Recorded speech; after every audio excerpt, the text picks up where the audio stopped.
Сәлем баршаңызға. Бүгін менде гүл егу процесі болайын деп жатыр. Мына малачайлардың бәрін егіп тастамасам горшокқа. Себебі жаңағы уже мынаның ішінде құнары таусылып, жапырақ тастап тұр астынанша сарғайтып. Уже күш керек қой гүлге. Сондықтан горшокқа егіп, жаңағы суғарып қойсам ба деп жатыр. Мынандай жапырақ тастап жатыр. Сол үшін бәрін егіп тастайын деп тұрмын. Осы ғана қалған болатын менде. Көпшілік алдыртқан болатын. Кезінде енді қараңыздар. Осылай егіп горшокқа дайындап қоям. Мына жердегі мысалға гүлдерін қараңыздар. Үлкен болып ашып жатыр. Мынанікі вообще бүгін қарасам роза гүл сияқты болып жатыр. Бұл күн көктем шыққан сайын жазда вообще қып-қызыл болып гүлдейді. Енді горшокқа егіп қойғандарын бәрін алып қойған. Енді сол горшокқа еккендер қалмай қапты менде. Соны егіп тастамасам, горшокқа еккеннен кейін кішкене топырағы болады, құнары болады, жақсы өседі ғой. Ал горшоксыз мына жерде уже құнары таусылып тұр. Қазір пересадка жасайын. Ой, тазикке топырағымды дайындап әкеп алдым. Далада тұрған тазикеді. Биогумус қосып егіп жатырмын малачайларға. Аула топырағы жақсы өседі.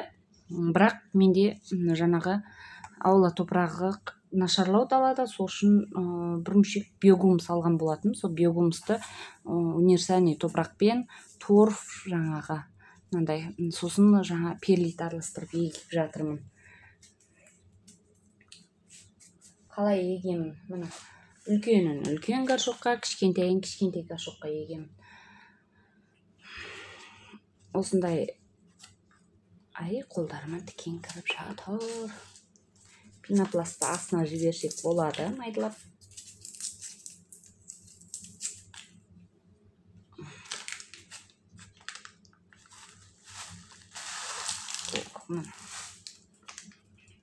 Өзім қараңыздар, тамыр қандай қоңыр болады бұның. Астында толып тұр. Тамыр толған кезде гүлдейді. Көбісі гүлдемейді деп жатады осы малачай. Пенопласт салудың да қажеті жоқ. Астынан түсіп қалып тұр. Егер астында, дренаж астында,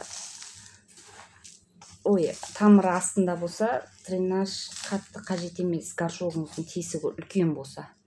Горшогыңыздың тесігі кішкентай болса, горшогыңыз үлкен болса, уже дренаж салу керек.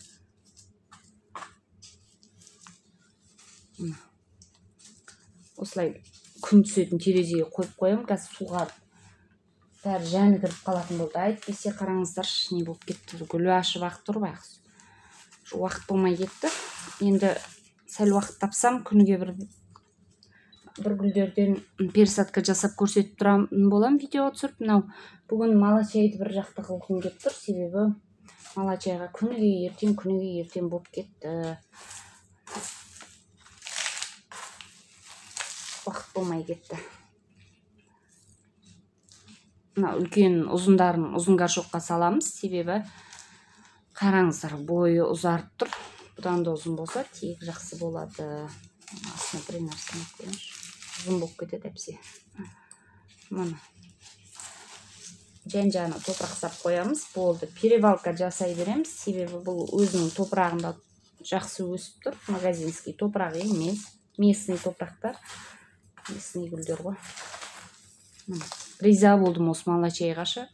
Себебі мен сатуға қанша? Бір 30-дан аса 50-ге жақын штугын алдырған. Мына 10 штук қалыпты.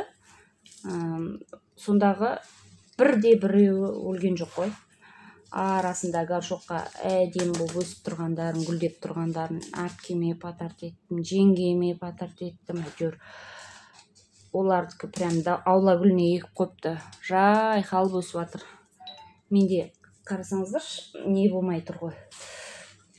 Горшокқа пересадка жасауға уақыт болмай жүрді ғой. Уақыт болып пересадка жасап қойсам, солай менікі де жайқалып өсіп кететін еді. Күн түсетін терезе бұларға. Суды көп қимаймыз. Суды топырағын құрғатып барып құямыз. Қараңыздар, фигурный. Арасында фигурныйлары бар. Ең соңында осылары қалған ғой. Әбден әдемілерін таңдап алып кеткен. Таңдап горшокқа еккенмен. Бұндай фигурныйларын ұзынырақ осындай горшокқа егеміз. себебі мына ұзыны білінбей тұрсын деп. Каспірмейді. Сообщение жазып жатыр еді.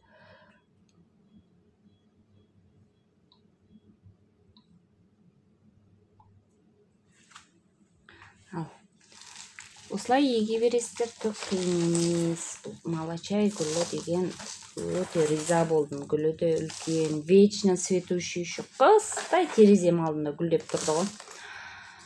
Жаңағы и бір штугіде өлген емес қой менде. Тфай қанша штук алдырдым, қанша штук елге бердім, қанша штук елге саттым. Тфай. Риза болдым осы гүлге шын. Ең бастысы су көп құймау керек, күн сайын терезе қою керек, болды. Қысы жазы гүлдей беретініне риза болдым. Шөлдеп тұрғаныңыздар, қазір пересадка жасап, суарып пен әдемі қылып қоям. Бұйыртса. Ой, неше түрлі фигуралар шығып жатыр, не шықты. Кішкентайлар біреу ғана гүлдемей тұр екен, қалғандарын бәрі гүлдеп тұр. Мен қараңыздар, кішкентай, бұларды кішкентай горшокқа егем. Себебі өте үлкен горшокқа ексек, су көп ішіліп, өліп қалады. Сондықтан тар горшок болған дұрыс, сонда артық су қармайсыздар да.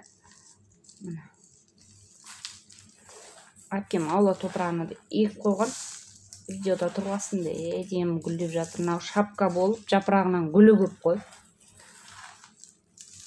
Удобрение де құймайым дейді. Аула топырағында егіп қойған. Топырақта таңдамайды, бір жақсы жер шығсын. Молочай. Бұрындары ұнатпайтын, мына жақтары тікен, жапырағы бір түрлі депші, әдемілікке қызықпшы. Сөйтсем, самый благодарный гүл екен ғой молочай. Фигурасы кеткен енді. Но ұзын горшокқа салынғанда білінбей кетеді фигурасы. Өткенде бір кісі маған осы менен алмаған, бірақ молочай бұрыннан бар екен, гүлдемейді деп жүрді. Қанша жыл болды уже гүлдемейін дейді. Оның алдында бір ападан естігем, гүлдемей тұрған молочайларымды осы неге, далаға, аула топырағына көктемде егіп тастаймын, прям далаға огородқа егіп тастаймын деген. Сосын гүлдеп шығады жаздай деп. Солай істейді екен деп айтып едім. Ана кісі хабарласып жатыр ғой. Я жаздай далаға егіп тастап едім, гүлдеді депші. Ондай заңдар да бар екен, енді білмеймін, молочаймен көп айланысатындар білмесем, мен онша көп айланыспаймын, осы сорты ғана бар менде. Басқа сорттары бар, бірақ көп емес. Бұның да қымбат сорттары бар екен ғой, прям сарысы, жолты көп қымбатырақ жүреткен, сосын жаңағы қызыл тайскилер қымбат екен. Менде осы ғана сорты.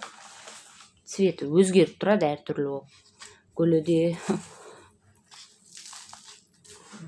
Сондай, биогумстың ішінде көрдіңіздер ма, аула топырағын араластырған ғой. Биогумсты мен онша көп қолдана бермеймін, тек қана осы молочай гүліне қолданамын. Себебі молочай гүлдер жақсы гүлдейді осыдан. Аула топырағын жақсы көретін болғандықтан. Ал мынандай гүлдерге биогумсты қолданбаймын. Ауырлау кішкене геран гүліне де қолданса болады. Геран гүлдерді аула топырағын жақсы көреді ғой. Ауырлау топырақ жақсы көретіндерге қолдану керек. Мені осылай. Молочай гүлін әлі алмаған болсаңыздар, алып көріңіздер, өте жақсы гүл. Себебі менде бәрі гүлдеп тұра береді, постоянно қуантып тұрады. Аларды егіп тастаймын қазір бұйыртса. Әдемі болып шыға келеді, бұлар да гүлдеп, горшокқа келгеннен кейін.